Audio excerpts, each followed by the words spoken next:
What's up, everybody? Coach CeeLo here, and today we've got yet another episode of the No Bullshit Six-Figure Sales Podcast.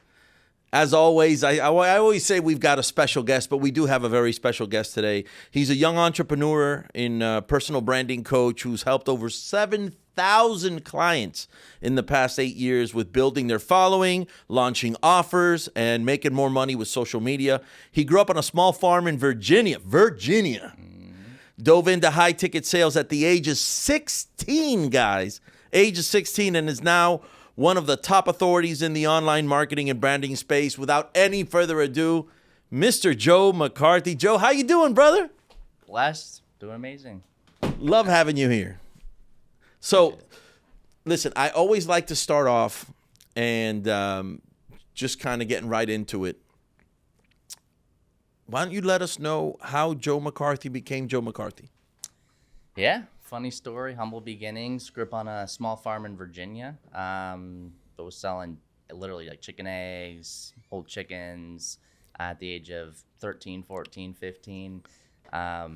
Sort of segued into me learning about business and entrepreneurship. My dad he was a big proponent in like just selling and like learning business. So he kind of pushed me to create this hobby farm into an actual business and start selling. The issue was I had all this product, but I had no way to sell it. So like I had no market. I was trying to put up road signs and I was knocking on doors. Like I was literally doing all these old school marketing methods to try to sell these chicken eggs and, you know, these whole chickens, and nothing seemed to work. So I saw another farmer guy. He was using social media, Facebook and Instagram, to sell. And so I hopped on there, started posting my farm tours and just, you know, posting content, and quickly grew to a couple thousand followers on Facebook and Instagram. And Wow.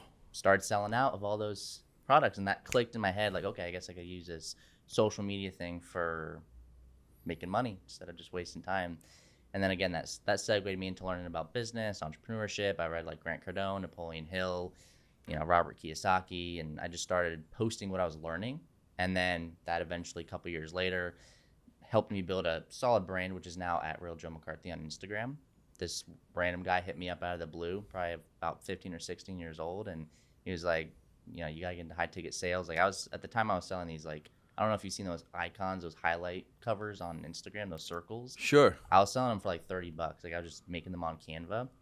And yeah, this guy hit me up. He's like, you gotta stop selling these like $30. Like my goal was like 5 or 10K at the time per month.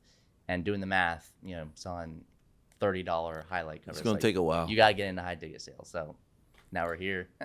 And he saw potential in you, Yeah. or he was selling a program, or a little of both? How did that? Yeah. Well, so I was posting content, right? So I had a presence, but I didn't have a product or an offer yet. I do now, and that's the main thing I'm pushing now. But at the time, I was a young kid just learning and just posting what I was learning. So it's like I had this good presence, but I wasn't really selling anything particularly. And this guy, he has an agency, right? So he helps people get featured in articles and grow, and like he does funnels and landing pages. That's basically like the Amazon of digital marketing. So like any service you can think of that you need to delegate, they got it. So at the time I was like, you know, this 15, 16-year-old kid, and I'm like, I would love to get into sales, but I don't have my own product. So he was like, join the team, trust me, like it's, you know, you're gonna make way more money doing high ticket, getting paid based on commission. And got into it, became one of the top closers at the company within 2 years while being in high school. And yeah, the rest is history. So how did he train you himself? What was the story arc of you going from a 16-year-old kid that was posting stuff on Instagram to being the top damn closer at a high ticket place? Yeah. Well, so I studied. I've always been the type of guy to like take initiative and do things, like learn things myself. I don't like to wait for, you know, people to like train me necessarily. Like at this point, I've hired $150,000 worth of coaching courses, mentors, all that. I'm a very big believer in that. But at the time, I was like, if this guy's offering me this opportunity, I'm gonna learn everything I possibly can. I'm gonna read all the books. I'm gonna, you know, I'm gonna watch these free seminars, go to YouTube, check out the free trainings there. And I learned like a general framework, and the guy just like was feeding me some like lower quality calls just to like get the reps in, right? Like naturally you would. And he was like, dang, okay, you closed a couple like crappy leads and signed up a handful of clients. So I'll start giving you some better quality ones. And then I just got this flow, and I like knew what questions to ask, what to go over in discovery, how to price drop, how to handle objections. And so, it's kind of morphed in. I've always gotten better and better at it, but I've always been a quick learner, and I've always been one to just take initiative and learn things myself. How long would you say it took you to get from I completely suck, right, to crap, this is good, I like this, That's a good question. I mean, it was probably at least a solid like 4 to 5 months. So that's some serious reps. 100%, yeah. And some serious rejection at the same time. Lots of rejection. Yeah, I was like, of course, naturally, as you go through that process, you're like, am I cut out for this? I'm actually. So you had some mindset already, and from reading books and stuff, you had a little bit of a rhinoceros skin because. Yeah, well, also the farming thing, believe it or not, taught me a lot. Like that gave me a lot of responsibility. I was raising hundreds of chickens at a time, and there were times where like an eagle or whatnot would like swoop down in the nighttime, just destroy my whole flock. I have to start from scratch. I was out there, rain or shine, every day. Because you think about it, it's a living animal. It's like if I'm not out there every morning, every night, feeding, watering. They can't subsist without you. Yeah, so it's like that taught me discipline, consistency, crazy work ethic, drive. Yeah. So the lessons were there. You just kind of had to shift them a little bit. 100%. Put them into some kind of vehicle that's actually going to get me paid. Okay. So, and it sounds like you started learning, even before sales, you were learning already a little bit about marketing because of building your channel and stuff, right? Because my story arc, for example, is completely opposite. Really? I've been a sales guy my whole life, right? I've led teams. I've created President's Club organizations in sales, but I never really learned the marketing part. And so now that I'm older, I have to learn the marketing part because that's just the way everything's done, right? Yeah. And you kind of took the other way around. Yeah, that's interesting. Yeah, it was the opposite. So how long would you say you've been doing this now? I would say like taking it seriously at least about 8 years. 8 years. Yeah. All right. Obviously, you're very, very successful now. You're literally known in the branding space for doing what you do. Let's do something completely different. What's like the weirdest, craziest thing that's happened to you either in sales or in coaching somebody? You don't have to mention any names or anything, but have you had anything like nuts happen where you're like, yo, this is nuts? Let me think. I mean, I feel like just naturally, like the first thing that comes to mind is just all like the weird people you meet being on sales calls, like just total, wackadoodles. But one interesting thing or like kind of crazy thing that happened because of the fact that I had a brand. So in the building that I live in Fort Lauderdale, I had this office space, and this guy comes over one day and he sees my branding and he looks at my page. He's like, damn, this guy clearly knows his stuff. And come to find out, like, he's the largest yacht charter company in the Bahamas, and he hits me up, and like we get into a conversation. Like I meet his wife, and we end up just chatting. I help him with his branding. He makes a ton of money, and he's like, if you ever need a favor, let me know. So I'm like, well, my birthday's coming up in 4 months. Maybe we could do like a yacht thing.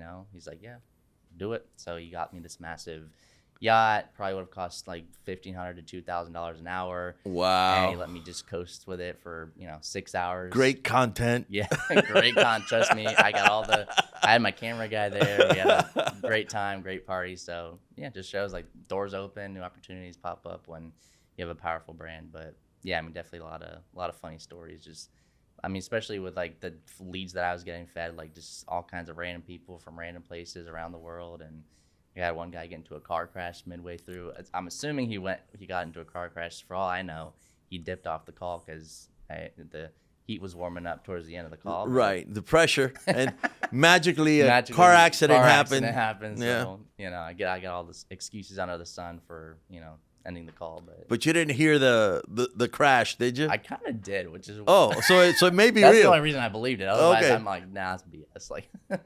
You got scared and you dipped off the call, which has happened a few times, but yeah. Wow. All right. What would you say it was the first sale you ever made that was so big that blew you out of the water, that you're like, oh, wow. Yeah. This is, I'm hitting another level right now? Or it could be group of sales. It doesn't have to be one. You know what I mean? Like Yeah, where you yeah. realized, hey, I just popped this resistance. I'm a trader, so I talk about support and resistance all the time, right? But I just broke through this resistance, and I just realized that I'm in a whole other Yeah. ball. Yeah. So field when I was now, you know? 16, so they have all these tiers of services with different pricing. And the ones that we really wanted to be selling at the time was like $2,500.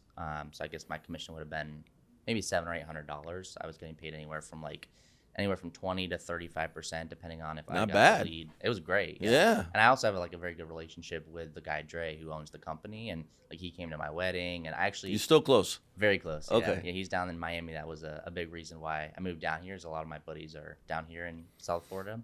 But yeah, like I originally was paying me like 20 to 25%, and like I mentioned, like within a few years, I was like one of the top guys there. Like I was literally bringing in like 6 figures a month. So I'm like, listen, like I know I'm a big asset to the company. Don't want to be like too greedy, but can we bump it to like 30%? And we signed a contract, and that's obviously served me ever since. Because I knew my worth and what I was providing the company. But there was a period in high school where I was just closing like back to back to back, like $2,500 deals. And it was like a December. I don't even remember what year it was, but I was probably, a junior or something. And I became like top closer, did like, I don't know if it was like 50 to 80. And what are you doing? Working like 6 to 9 or something? Or Okay, that's funny. So, like I mentioned, I was closing deals in the bathroom stalls in high school. So I was kind of like sneaking, like if it was lunchtime, go to the bathroom for 30 minutes or 45 minutes. take a call. They did these study halls where like you're supposed to study for like an hour and like get caught up on your homework. I was really good with like doing my work. I'm so good that I would just get it all done, Right. either in the class or like in one of those study halls. So I'm like caught up on work, and I just use the other time to like close deals. But yeah, it's like I would drive to school, which was an hour away, by the way, so it was a huge inconvenience, pain in the ass. So drive an hour to school from like 8 to 3, drive an hour back home, 4, and then maybe another hour of doing the farm tours. So by like 5 p.m., it was like 5 to 9 or 5 to 10, I would just be doing these calls, and I'd take like 5 to 7 calls a day at that time. Sweet. Yeah, so I was hustling. But yeah, like to answer your question, there was like a period, I think it was a December, where I hit a record month. I hit a record like in the company, and I was like, okay, damn, like this is like I'm clearly gifted somewhat at sales. And then literally like a month later, this guy Chris, he ended up buying like a $21,000 package, and I didn't even have to really close him. He like looked at the site, we hopped on a call, and I walked him through it. He's like, all right, cool, let's do that one. And then he like literally signed up right there, and I made like $7,000 or $8,000. That Right was there. And that I was was like I'm like, done. okay, I'm high in. ticket, yeah, that's Yeah. the way to go. Yeah. Sweet. Because you were so good, did they have you start training the other guys as well? So you were kind of starting to take leadership. Yeah, a little bit. Yeah, my partner Dre, he really wanted me to build out like my own sales team, and I was kind of keen to do that. But then what happened, unfortunately, is like the lead flow really started to dwindle. So like, As is normal sometimes in high ticket, right? yeah, exactly, and especially now, it's like that was 2020, 2022. Everybody was on their phones. It was COVID. Like we were popping off like crazy, right? So leads were just flowing in. Like we were like dogs, just like taking them back to back to back. And then like eventually like things started to die down. The algorithms changed, ads weren't working as they used to.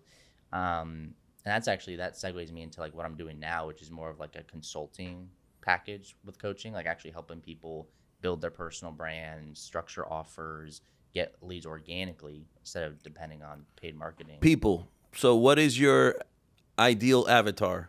Yeah, so typically it's a coach online, typically in like the fitness, health, mindset, business space. Like as long as they have some kind of service or value that they can provide, they want to learn how to package it up. So they want like a clear, solid, mid to high ticket offer. They want to figure out how do we optimize like your social media? How do we get out to more people? How do we grow your following, get your content dialed in? And then I help a little bit with actually like getting the organic lead gen up and running. Because obviously if you're growing your following, we want to make sure that we can convert those followers into potential clients and get them into some kind of funnel or process. And then the last thing is systems around the content. Because obviously, I'm sure you're busy, I'm busy, I have like a million things going on. So I need a process around my content where I can post and be radically consistent, but but I can batch my content in a way where I can do like 15 to 20 pieces of content on like a random Saturday for 3 hours, have a backlog for 3 weeks ready to go. Perfect. And then it's like, no matter what happens, my kid could get me sick, I'm on vacation, I don't want to post for a week, but I have this backlog because I'm radically consistent. So those are like the key factors I help these coaches do. And a lot of them are probably around like the 5, 7, maybe 10K mark. They hit the ceiling.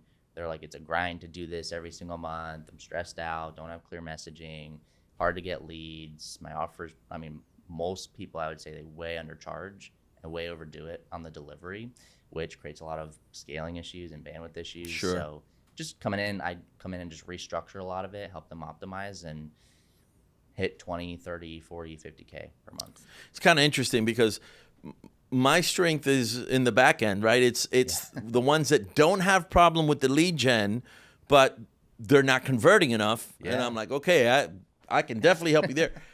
But some of them don't even know.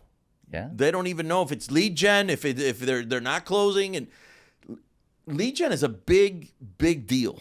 It is. Right? It's huge. So listen, my audience, the majority is high ticket closers, salespeople, but I also get a fair share of entrepreneurs, solopreneurs that are either on the lead gen grind or on the closing grind, right? So what's a couple of things? We're not asking you to give away, the whole kit and caboodle, but what's a couple of things that somebody who's just started can do to beef up their brand or do things around their brand if they have one to start bringing some lead gen in? Well, the first thing is just getting clear on the messaging, right? I think a lot of people are very foggy and scattered with like who they're speaking to. A lot of people, like, that's what's crazy is they'll skip this foundational work, just go right into posting content because that's what everybody says to do. Oh yeah, go post, 3 posts a day or 6 posts a week, but they don't really know who they're speaking to. They don't know their clientele's pain points. This obviously ties into sales. It's like we need to diagnose and figure out like, what are you struggling with? What are your pain points? What are your goals? What are the outcomes you're trying to achieve? And then what's stopping you from getting there? So we need to I try to teach people how to pre-handle a lot of objections in the content. Like if someone was to come across my social media, I want them to go through this whole this customer journey or this process so that once they get in my DMs, once they book a call, they're already almost like pre-sold. They're like, okay, this guy clearly knows his stuff, so I trust him. I like the vehicle or the way he's doing it. That's a big thing is you need to be able to convey and like communicate your process on how you get someone from point A to point B. So it's just figuring out who are you speaking to, how can you help these people, and then how do we package that up on social media in a way that actually gets reach. So like just a simple structure. Like a call to action, you mean? Or? Yeah, like a simple structure for a reel would be like you need a hook to drive them in, you need some kind of value or story, and you need a resolution or a call to action, like you said. So that's just like a simple one. But yeah, a lot of times people, they don't know who they're posting for. And then even if they are clear on their messaging, this is why systems are also important because you can have great content, but if you're only posting once a week or you do like 4 weeks straight of like really consistent content and you burn out for 2 weeks and you quit or you take a break, Instagram is going to screw you. Like if you pause, like I've never missed a week of posting in over 7 years. Wow. And it's because I have systems. So I would say number one is get clear on the foundations, figure out who you're speaking to. And then step 2 is figure out a system where you can create content on a consistent basis and put it out there at a volume that's actually going to help you grow and get reach. Question. Now, here we are at the cusp of all of these amazing things that are happening with AI, and Claude and this and that, and right? And there's still a little bit of old school solopreneurs that are trying to do everything on their own. You won't for long. Trust me on that one. You'll figure that one out. And then you've got some that like using VAs, right? Like my wife is Filipino. Everybody knows that. And so I know a lot about the Filipinos. I know what a great... I have a Filipino assistant. She's been working with me for 6 they're years. amazing for that. They're known for that. Yeah. Just recently, I started seeing on Instagram now these ads for some new company that's doing it out of Brazil, right? But anyway, the whole point is, where do you see that going with AI versus VA kind of That's a good framework? question. I mean, I think with AI, it still needs like a user. I think this is one thing that people are getting wrong, is they assume that like AI is going to completely like offset, any human interaction. Like even people are like, are you afraid that like this AI is going to come in and replace your coaching industry? I'm like, no, because people still need like that human touch. They still want to connect with an actual person, right? That's why people still hire coaches. I guess in terms of like AI versus VAs, I think for certain things like copywriting, I would never hire a VA at this point for copywriting. I'd rather use Claude or AI or ChatGPT. Right. But for other things, like I do a lot of outreach for like in the DMs, Right. and I use both. So I'll use ManyChat, I'll use AI to like send DMs, but I've even noticed like, with ManyChat, with other AI softwares, it can almost never be 100% on point or accurate. So I've even noticed the past 3 months of me using ManyChat, it only sends to like 1/3 or like half of my new followers. Oh, wow. So I have to have a VA or like a person in Go there. back and check it. Yeah, like go filter and like sift through and be like, okay, we missed like 30 or 40 of these like high quality people. So that's what I was saying. I have this Filipino lady and I pay her really good money, Oh, so she loves you. Oh yeah, she bought like the latest iPhone and all this cool stuff in her country, and she's been working with me for 6 years. So like clearly she loves her job. But she does a great job. Like she's in my DMs 24/7. So like I have the ManyChat and the AI stuff like, on autopilot, just sending DMs. But again, it's like similar to Claude or AI or like ChatGPT. Like you need someone there. Like I have to give this Claude like 4 iterations. Like, hey, switch this, change this. This still sounds like BS. I need you to like make it sound more like me, make it sound more like a human. So I almost feel like it has to be a mix. Like there's always going to be this human aspect to, you utilizing this AI and these softwares. Otherwise, it almost just sounds like a robot. Like if you just offset everything to Claude and you don't make any iterations, you're not adding the human touch to it, like you can sniff that out a mile away. You know what else I've noticed? I have ManyChat as well, right? And sometimes people, they know obviously 100%. that it's a chat bot, and they're almost cynical about it. They're like, yeah, or they'll say something, and then I'll pick up on it and I'll reply, and they're like, oh, you're a real person. Literally. Oh yeah, and then they get all happy. You know what I mean? Yeah. And I'm like, yeah, it's just the intro, dude. You're not gonna stay on that thing forever. Exactly. And that's what's interesting is even what I've noticed just the past handful of months, just as a whole trend, in general, is now that we're seeing like there's content, like actual AI content, right? So you could theoretically go into a studio for an hour or two and like go talk and say random things with your voice, and they'll take that and they'll create almost like a clone, where it'll just be like a clone of you. I've seen ads for that. I didn't know how good it was, but yeah. It's okay, but this is the point is I feel like we almost are doing a 180. Like we're seeing this AI content. I'm seeing people almost react super negatively. Like I don't think we realize like, okay, having all this AI content out there. It's the fake stuff. I don't want the fake stuff. Yeah, they didn't realize there was going to be such an aversion to that. So I'm actually doing like a 180. I'm trying to get just really organic, down to earth, low edits, like nothing crazy. And you'll even probably notice like as you're scrolling through your explore page or you're looking at other people, you look at Grant Cardone or Tony Robbins, like for a majority of their content online, they're not putting like a huge amount of post-production editing. Like maybe here and there they will, right?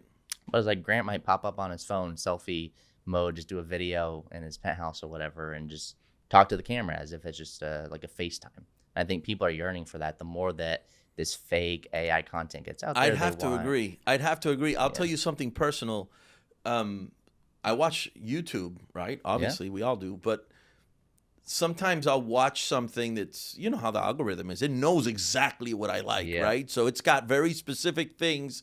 With me, it's going to be sales, trading, and spirituality. Those 3 things, that's my, and maybe a little bit of like, what's going on in around the world, right?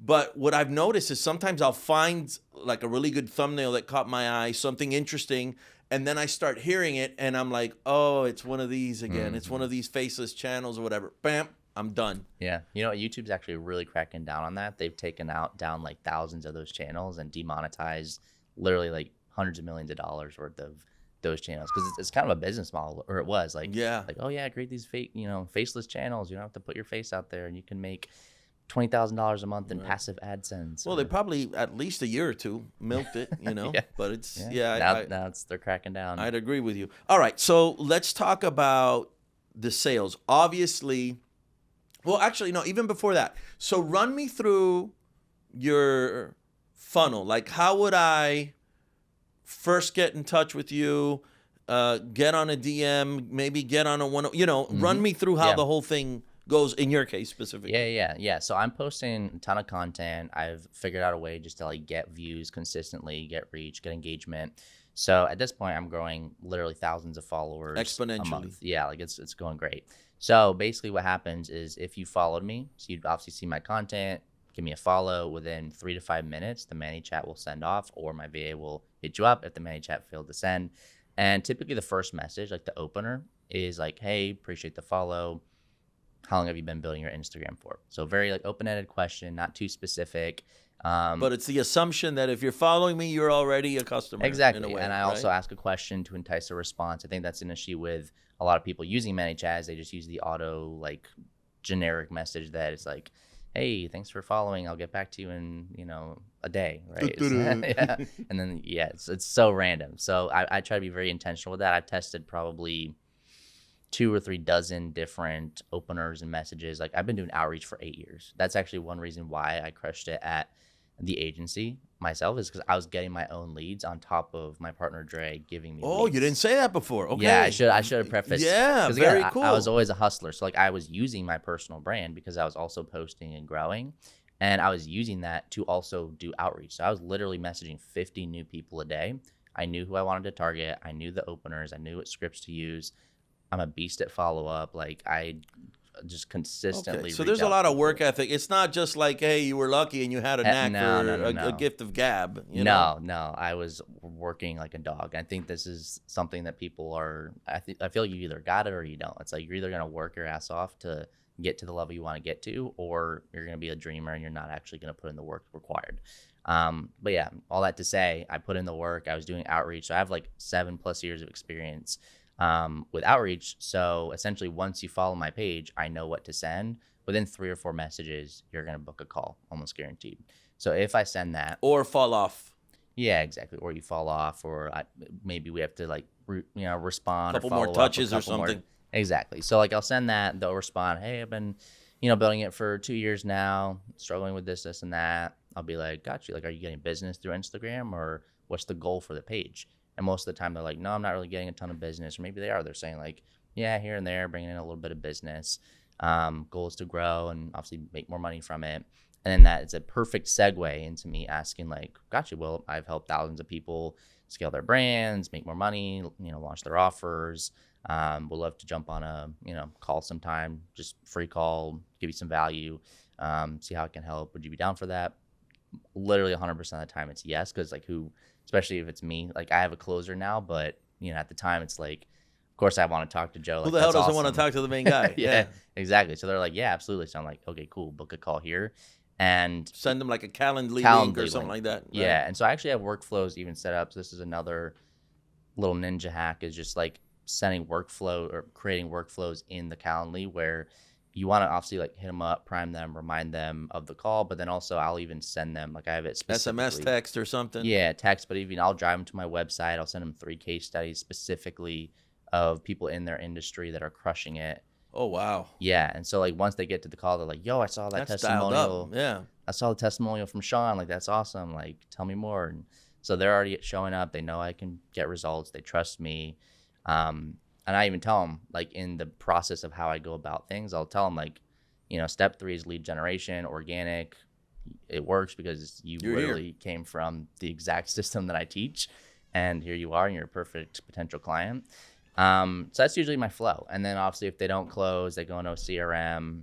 I follow up here and there. But yeah, like other than that, I do a little bit with email marketing. But up until like literally recently, it's just been organic, like lead gen, organic outreach. Are you qualifying a little bit before they book the call, or are you qualifying during the call? So with the questions that I put in Calendly, it's specifically designed to essentially weed out any low quality leads. Luckily for my VA, she's gotten the eye for like who's a good lead, who's not a good lead. So like there'll be some DMs like ManyChat is gonna send to everyone, right? It's not just gonna like send to the best followers that I get. Right. So she's able to see now, like, okay, this person, and like no offense to like the third world countries, but it's like most of the time if they're from India or like from Pakistan, it's like just even with the currency exchange, you're not gonna be able to afford like a $6,000 package for the most part. So like she'll be able to like I've given her like, okay, these are like the archetypes, right? We got like the perfect potential client. We got like someone who's got potential, maybe not the perfect client. We got someone who's like, okay, I'll hop on. We got brokies here too, yeah, right? We got yeah, it's like hey, go to my YouTube, free stuff. Like maybe one day you can make some money and come back. It's funny you should say that. So, part of what I've been structuring little by little is I have this podcast that teaches people how to sell. And to be quite honest, if you skipped the interviews, even though the interviews are full of juice, right? And you just listen to the training that I have on the podcast, I promise that the people will eventually scale up, right? Yeah. So what I do is, if they don't qualify necessarily at this moment, I tell them just listen to the free content. Because here's the thing, the free content becomes a farm system. It keeps them having touch points with me every day because I'm coming up in Instagram and TikTok and everywhere else. So keeps me top of mind. Yep. Shout out to Benjamin Lowe, top of mind. He's a social media branding expert that I did when I went to Singapore. We did our podcast together. And so it keeps me top of mind, but also I got that from Grant Cardone. Grant Cardone, when he started, he had, what was it called? Cardone Capital. And so you needed to be an accredited investor to be in Cardone Capital. But if you didn't qualify for Cardone Capital, then they would stick you into Cardone University. And the idea was that you would eventually become the person earning, because of what you learned in Cardone University, that you'd eventually become an accredited investor, and then you could afford to be in Cardone Capital, right? So that was kind of where I got that idea from, and that I mean, literally that's what I do. And so like even like what you were saying about qualification, like I have it set up to where if they answer specific questions on the form, whether it's like how much have you invested, or like what's your current revenue, or how much are you investing into marketing, it's like they tell me they're making less than $2K, investing $0, it reroutes them. Yeah, they can't afford it. I'd like, love to help you, like, but I'd love to help you, but like for now, it's just my stuff is high ticket, it's high level. For now, just check out the trainings. I have YouTube specifically set up to have that long form content so they can get to know me and just learn how I work and build trust, build credibility, and chances are that if they execute on that advice, it'll get good enough. That's a Jordan Belfort thing, right? They'll get good enough to where now they can afford you. And they do need you, but now they can afford you. Exactly. Yeah. So I'm like, what? Put out the goodwill, plant the seeds, and then eventually, if you happen to make some good money and you want to come back, then let's do it. Question: have you ever had anybody? Because this has happened to me. Reach out to you and say, thank you so much. Now, you've never even coached them. Thank you so much. I executed all of this stuff that's in your social media for free, and it's changed my life. Yeah. Isn't that amazing? A handful of times. Yeah, it's insane because it's all passive. Like you don't really realize the impact that your free content is making until someone reaches out and says it. So let's talk about sales now. Obviously, we have a lot of high-ticket closers. We've got a lot of solopreneurs. And they hear me talk about sales all the time. So, what would you say are some good closing tips that you could give them? Well, I think one issue that I was struggling with is not spending enough time in discovery. I think there's specific questions and specific things you want to point on. Otherwise, it's going to bite you in the ass towards the end of the call, right? So even like going back to like Austin Medlin, he was a guy that I hired a while back, and he has like specific things, whether it's like timing, finances, partner, comparison, trust, like there's different things. And so him just laying it out there, like this structure, this sales structure, that way I'm able to like pinpoint on every single thing has helped me immensely, because there will be times where it's like, I hit timing perfectly, trust, like what's your goal? Why do you need help? What are you, struggling with? What are your goals? And I'd hit pretty much every single thing, but then I miss like partner, or I miss like, are you looking at any, like comparison was one. It's like, oh, I have a call in, 3 days with this other marketing guy. Like, let me get back to you. So it's like you need to be able to hit on every single one. So being able to cover those things in discovery and essentially pre-handle objections, that's like 100%. the biggest thing for me is 100%. Yeah. because it's like, sure, you want to be good at objection handling and like going through that, but it's like, why be reactive when you can be proactive and get all of the buy-in in discovery, where it's like, do you need your spouse or partner here to like, make the deal? Let's or reschedule. Yeah, exactly, literally.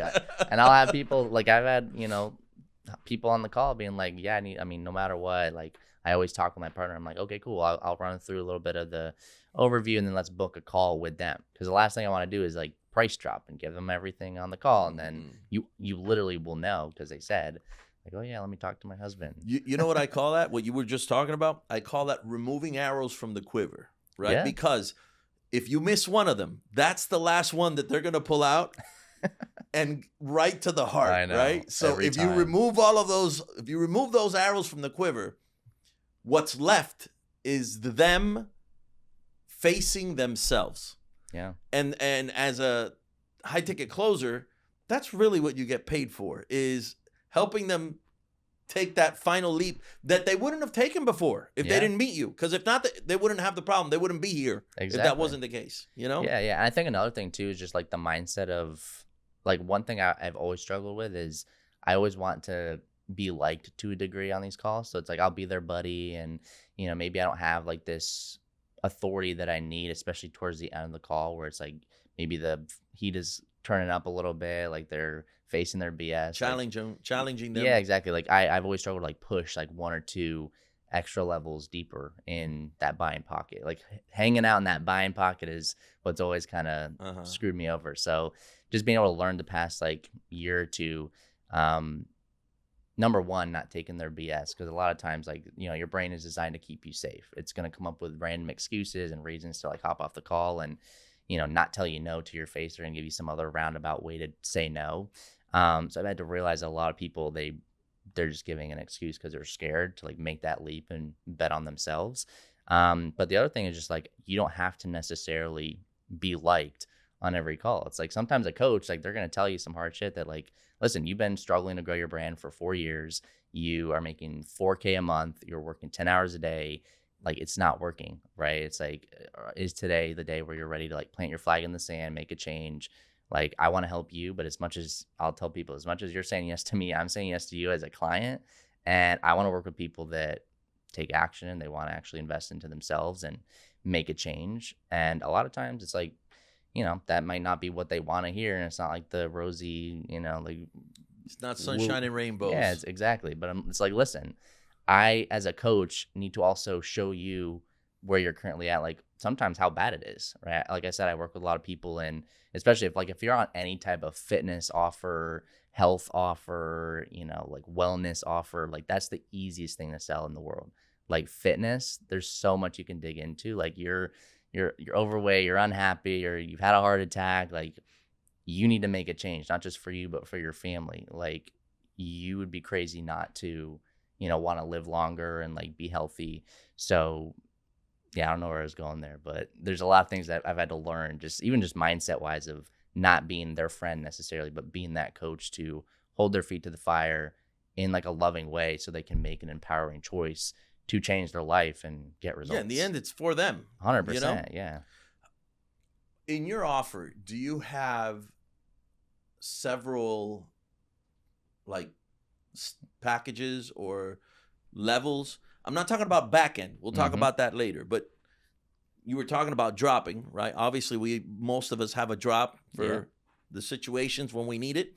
But are there actual, like, there's a silver package and a gold package and a platinum package, and then probably as much access that they have to you personally is, what that higher package is or whatever. Yeah. So I'm a big believer in just keeping it simple. So technically I have one core offer, one price point. That's what I sell. But let's say I get on a call and I can just tell like they might be a slightly lower quality client, but I still probably could work with them. Then I do have like a downsell. I never really discount my prices typically. But I'll do a price drop and I'll say like, because currently it's a 6K program. So it's like, it's not super crazy where it's like 10 to 20K, but it's not like a $1,000 or $2,000 program. So it's 6K. They could do their 2 payments for 3,500, or they could do 1 payment of 6K, save $1,000. That increases the PIF. Obviously, everybody wants Love to the piff. pay in full. Love the piff. So that price drop, just saying the 2 pay first, because technically I'd say it's a 7K program. And I think even just you being able to do this price drop has helped me a ton. Is 2 payments of 3,500, so technically it's a 7K program, or 1 payment of just 6K, so you can save 1,000. So again, that increases the paid in full. And then if that doesn't work, or like let's say even just like from the get go, they're like they make 4K a month, they're kind of struggling. I might create a payment plan for them, but a lot of times they'll just hop on like a smaller tier for 2K. And as an exception, on a case by case basis. Yes. If I could, would you? Yes. Gotcha. Exactly. So, and like the 2K, the only difference between that and like the 6K or 7K option is just less like one-on-one support. Yeah. Like they still get access to like have back-end modules, like 8 hours worth of content, worksheets, action items. I have a group chat. We do like weekly group calls every Thursday. So it's still insane value. It's just not as much like one-on-one calls and support from me. Now, is there a back-end super duper? Yeah, like an upsell. Yeah. Yeah. So right now I just call it an Ascension program, 12K for 12 months. I need probably to up that to like maybe 20K or something. Yeah, for sure. Because I mean, if I'm, getting the buy-in and clients like it, and for sure, it's 100%. Like at that rate, like I'm trying to help you make like an extra 300K a year or more. So it's like you pay me 12K and you get 300,000. It's like I'm the one ripped off. So like I should probably charge more. But at the moment, 12K for 12 months is like the upsell after the 6K. Okay, very cool, man. Yeah, very cool. So, what's next? How do you see Joe McCarthy and your whole business kind of evolving? What do you think where's this going? Yeah, that's a good question. Not sure when this is going to drop, but I'm literally about to hit 500,000 on Instagram, which is cool. Whoa, nice. Yeah, so we'll probably hit that in the next 5 to 7 days. And then hopefully I'll be able to hit 1 million is my goal in the next like year and a half. So that would be growth for the social media. I would say for the business, because currently there's only like maybe 100, 150 like active clients. I want to get that to 1,000. Obviously do like multi 7 figures in profit. Very sweet. I would say like monthly revenue, I want to do like 150 to 200K per month, but do it in a way where like it doesn't create a lot of like stress. Like I'm a very big believer in like lean teams. Like right now I literally have one guy with my emails. I got my VA, like I mentioned, and I have a closer. Are you working your ass off, or do you have time to enjoy your bread? Well, it's funny. So I mean, technically, yeah, I could enjoy my bread. I don't have to work maybe more than 3 to 5 hours a day if I don't really want to, but I just love what I do. Like I love talking to people. I love creating content. So like I'm in my office in my building for 8 to 10 hours a day, literally just because I love it. Like, right. I don't know what I would be doing. Like it's harder. You wouldn't want to be doing anything else. Yeah. I mean, it's literally harder for me to like go on vacation and like not do anything. Like that's hard for me. Like I'd rather just be working, building my craft, living my purpose. I even saw this like quote, was like motivation is like you want to do something, discipline is you're making yourself do something, obsession is you can't not do that thing. So like I'm at that obsession level where it's like I can't not do it. But yeah, like with the closer, that's taken off a huge amount of calls, which is amazing. And then even just with the VA and the automations like ManyChat set up, like I have a lean team and I could do 50, 60, 70K a month. So yeah, for me to go to like 150 to 200K, that's totally doable. Not having to be like overwhelmed with like a massive team and like stress and like all this crazy like overhead, and like I don't want all that necessarily. So was there ever I mean, it sounds like it was pretty much 16 you got started and you took off. Was there ever like a fall from grace there and anything like that, or were you just incredibly lucky and it? Yeah, that's a good question. Not really. No, I've always been a risk taker. I've always invested heavily into myself, and then I moved down here. I also have a wife, a daughter, 3-year-old daughter. Very nice. So I think it's even like a stat where like when you become like a husband and a father, you become a little bit more like risk averse, because obviously now you have like people that are depending on you, so you don't want to just go like balls to the wall, invest your last $1,000 into something. But I've always taken calculated risks, so I've never really had anything big like fail on me necessarily. I might have like little things. Like let's say I spend 3K on, ads and it doesn't pan out. I'm like, okay, That's part of the clearly business. that Yeah. didn't work. Let me pivot, find Yeah. some copy that actually works. Or like I made a couple investments into like ad agencies, and anytime I've done that, for some reason I'm struggling to crack paid ads. So if you have like a plug, let me know. But currently, any people I've invested 3K, 6K, 5K into, ads or ad agencies, it doesn't really pan out. It's worked out better when you've done it for yourself. 100%. Right. Yeah. So it's like those little things. It's like learning experiences. Like I never really had a massive failure, just because it's like I take enough risk to where I'm growing exponentially, but not Right. so much where it's like I'm betting the farm, Okay. Yeah. So I was going to ask you this before, but if I don't get it out, I'll forget. You were talking about hitting 500,000 and then going, to 1 million or whatever. Is it to a point where, based on the amount of followers that someone has, you can pretty much calculate the amount of leads they should be getting? Not necessarily that they are getting, but that they should be getting? Yeah, that's an interesting question. I've heard that like the amount of followers should directly correlate to your income, which is interesting. So like usually for every follower should be about $2 a year, which I don't know if that's even true, but hypothetically, if that's the case, me at 500,000, I should be at like 1 million a year. Not there quite yet, just Right. we'll get there shortly, but apparently that's a stat. But not really. You know what's crazy? I've met so many people that have 300,000, 500,000. I've met multiple people that have 1 million followers on Instagram, and they're not making like any money. Like there's this one chick who literally, it's this massive story that came out, and she has 1 million followers, massive reach, but she had like this launch of like her merch. So she was selling like shirts or something, and she sold like 7 shirts total. And that just goes to show, like, you could have the followers, but that doesn't Wow. mean that they're buyers. You could have the followers, but if you don't know how to convert them, doesn't matter. You could have the You're followers, and toast. if your offer, your product, your service sucks, they're not going to buy. So it does. I mean, I've worked with people that have 5 to 10,000 followers, and they're doing 30K months. I've worked with some people, like I mentioned, they came to me. They have literally thousands, hundreds of thousands, if not millions of followers, and they're like, I need to like get my money up. Like, Well, that's the best $7,000 they ever spent. That's for sure. 100%, 100%. So, last question. Let's say that you could go back and see yourself again at 16 years old, or a young high ticket closer, or a struggling solopreneur that just started, right?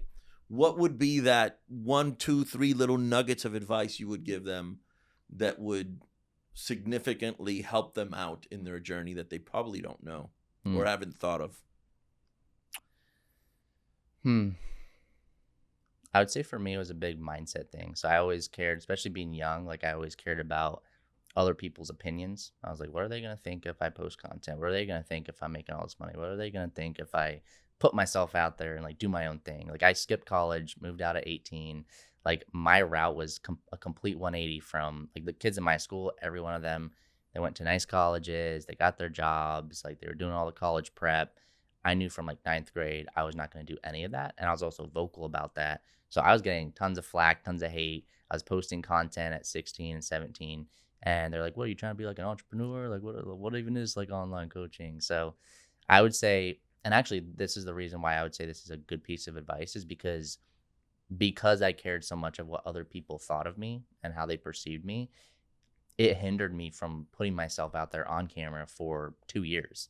And then I didn't launch my offer. Like one big regret I have now is that I didn't launch this accelerator program that helps people and like, helps other people build their offers and helps other people structure their content and do the lead generation. I didn't launch that because I had all these stories about like, what are people going to think? Or like, I'm 21 at the time, and people aren't going to pay me 4K or 6K for a program. Like, who am I to charge that? So it was always this like voice in my head of like, what are they going to think? But at the end of the day, I don't know who said this, but people are going to judge you no matter what. You could be broke on the streets. People are going to judge you. You could be rich. People are going to say you're greedy. You could be in shape. People are going to say you're on steroids. People could say, you could be overweight, and people are saying you're lazy. They're going to talk smack no matter what. Yeah. So I'm like, and I had to finally realize that. And out of, I've done a lot of mindset coaching. Like I said, I've invested a lot into myself. And just one thing that I started to realize is like, Like, who gives a fuck if people, think this or that about you? Like, it's your life. You got one life. Do what you're meant to do. Chase your passion. Give it your all. You're only here once. Like, stop caring. Like, if you're going to let other people's opinions hold you from chasing your dreams, like, that's just the craziest thing in the world, because you're only here once. So if I had to say anything, it's like, stop caring what other people think. Do you. And then as soon as, you hit this massive level, they're going to be like, oh, how'd you get there? Like, that's so cool. Like, I've literally had people from high school who would hate on me like crazy, be like, yo, you're crushing it. Like, that's awesome, blah, blah, blah. So, that's what I would say. Awesome, man. Yeah. Guys, my name is Coach CeeLo, and I have helped thousands of solopreneurs, high-ticket closures, salespeople reach, attain, maintain six figures. You keep listening to us. You'll be the next. Joe McCarthy, thanks for being on board, brother. I appreciate it. Loved having you here. We're out of here.